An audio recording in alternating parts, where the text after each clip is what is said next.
হামজা চৌধুরীর পর এবার বাংলাদেশের ফুটবলে আসছেন সমিত সোম। ফিফার ডিসিপ্লিনারি কমিটি তাকে বাংলাদেশের হয়ে খেলার জন্য আনুষ্ঠানিক অনুমতি প্রদান করেছে।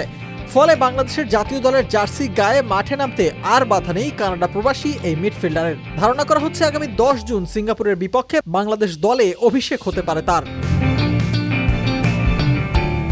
এদিকে 2 মে কানাডার টরেন্টোতে অবস্থিত বাংলাদেশ হাই কমিশনের কনসুলেট অফিসে পাসপোর্টের জন্য আবেদন করেন সমিত। মাত্র 72 ঘন্টার মধ্যেই প্রস্তুত হয় তার পাসপোর্ট। এর আগে 1 মে তিনি কানাডা সরকার অ্যাসোসিয়েশন থেকে ছাড়পত্র সংগ্রহ করেন। প্রয়োজনীয় সব কাগজপত্র জমা দিয়ে ফিফার প্লেয়ার স্ট্যাটাস কমিটিতে আবেদন করা হলে যাচাই বাছাই শেষে অনুমোদন দেয়া হয় তাকে।